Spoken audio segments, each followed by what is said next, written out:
Emmanuel Mounier, L'affrontement chrétien, prologue.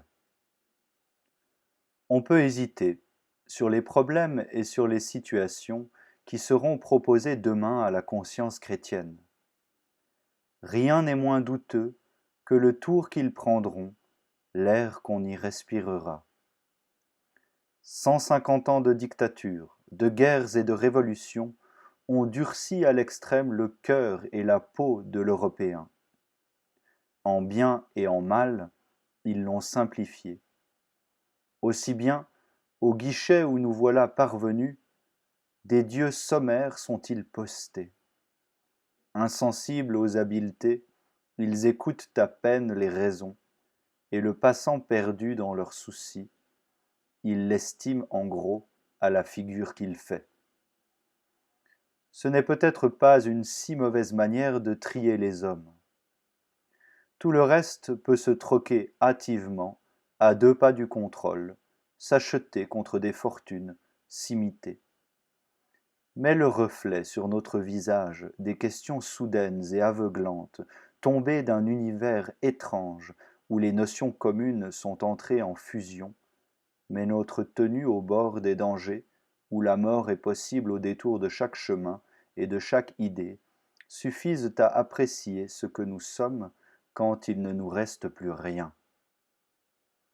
À cette barrière, tous les destins sont mêlés, toutes les familles, toutes les origines.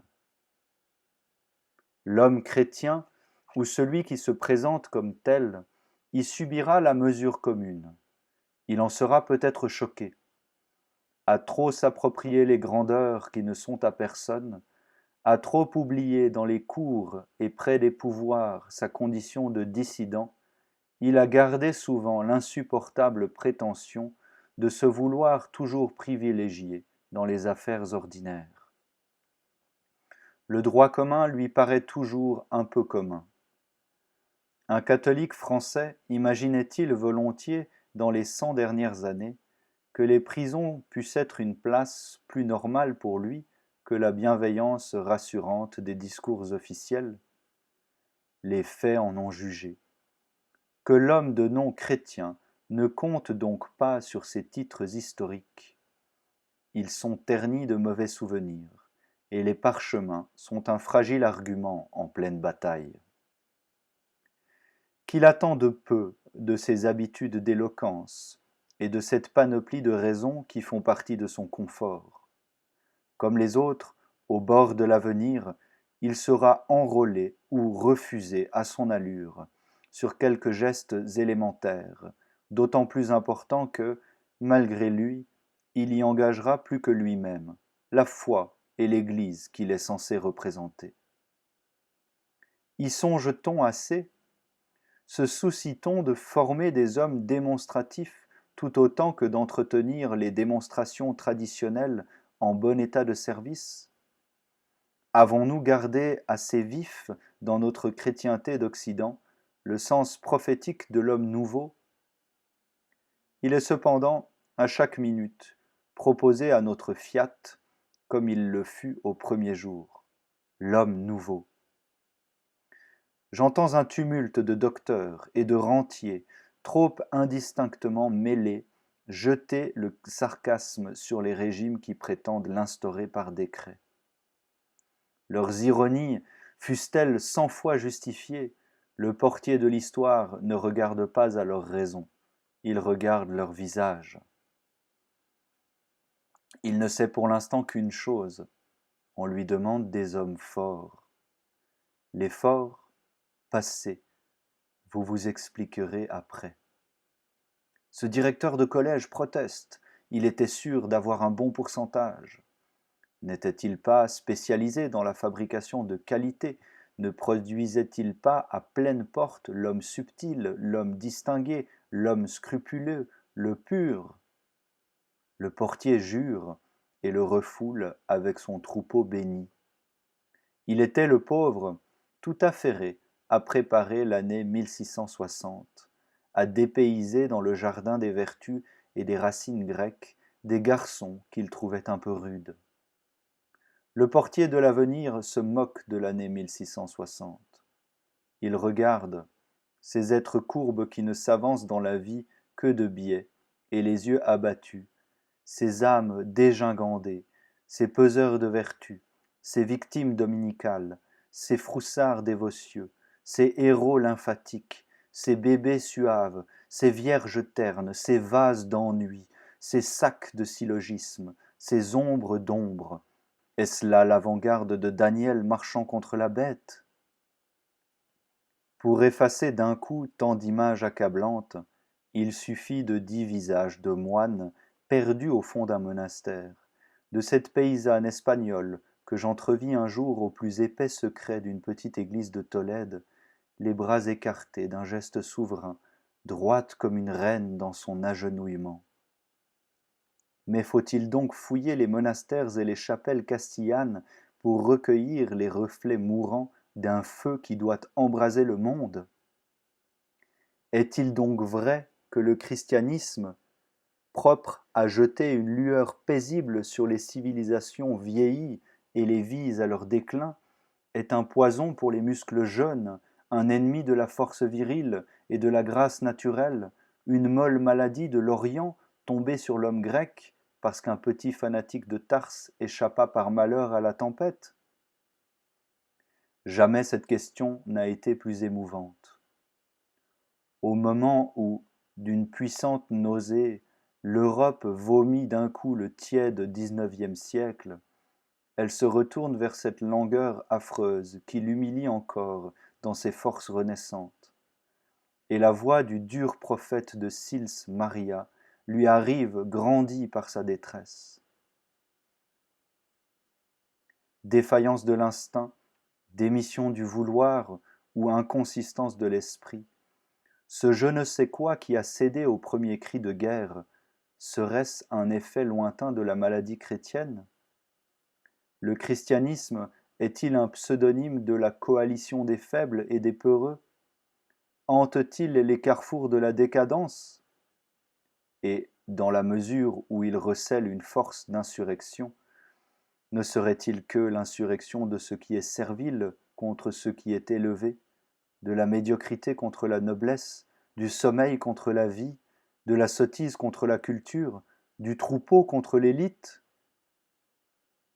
Dans plusieurs pays d'Occident, on vient à se demander si le christianisme, qui y paraît encore puissant, y est autre chose à cette heure qu'une illusion massive.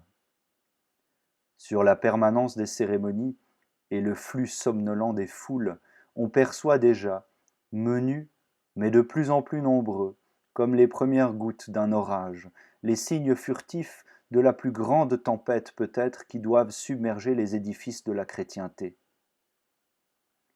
Vienne le jour où pour manger et vivre, il faudrait abjurer. Les religions d'habitude s'effondreront par pans immenses.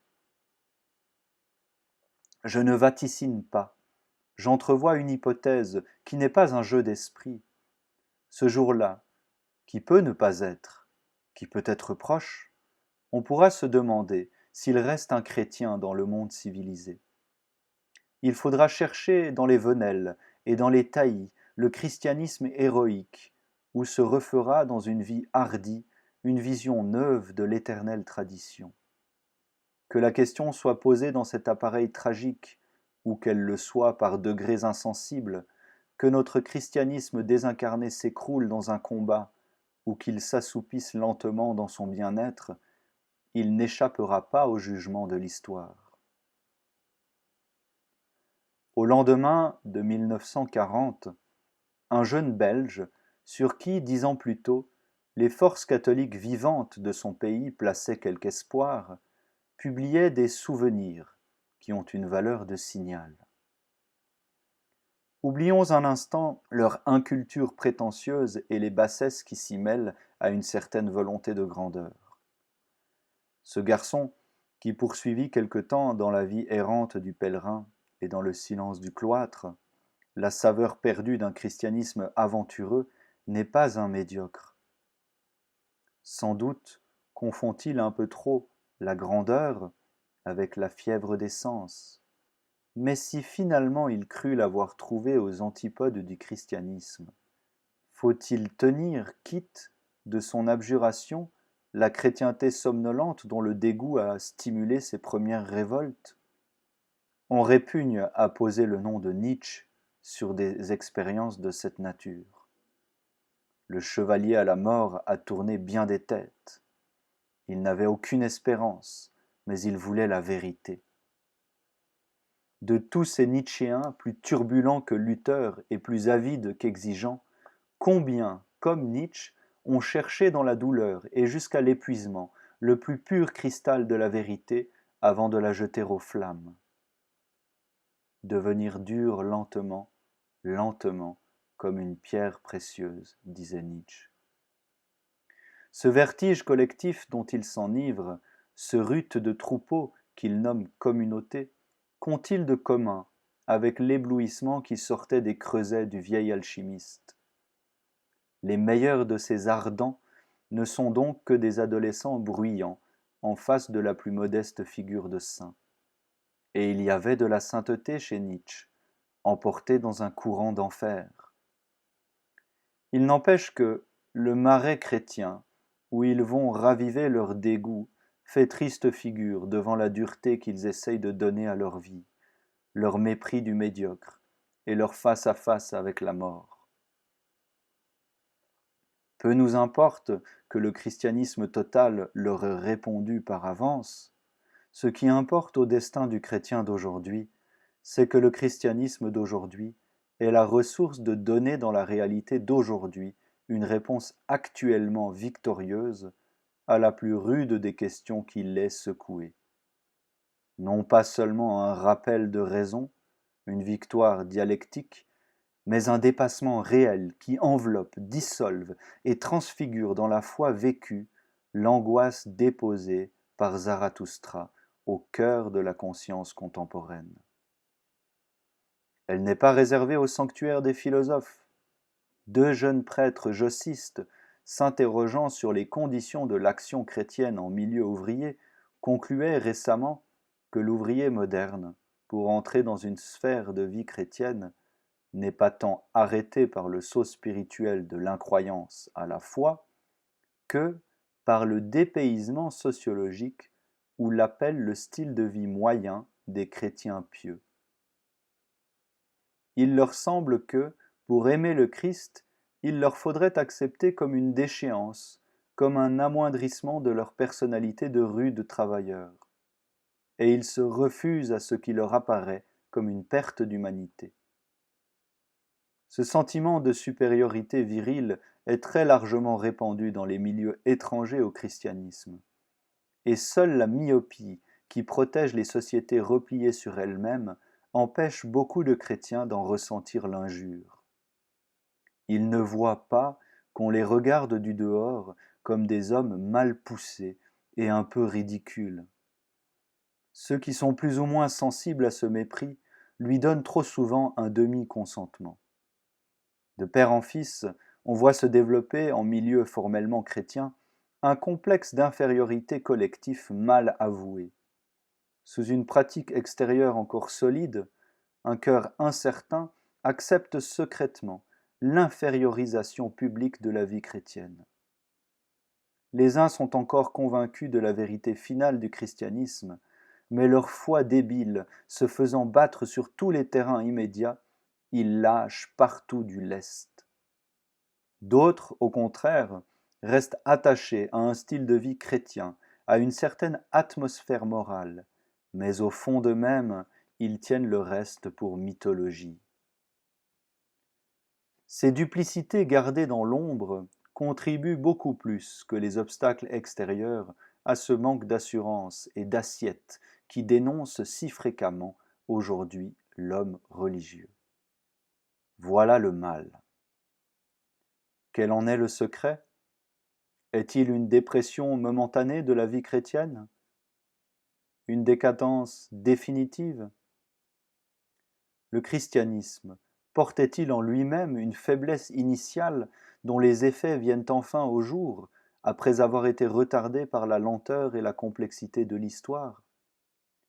Ou bien est-il, dans ces manifestations de déchéance, victime et non pas cause d'une maladie du siècle, envahi par des germes de mort qui réussissent à greffer sur lui des apparences semblables aux siennes, mais de tissus parasites,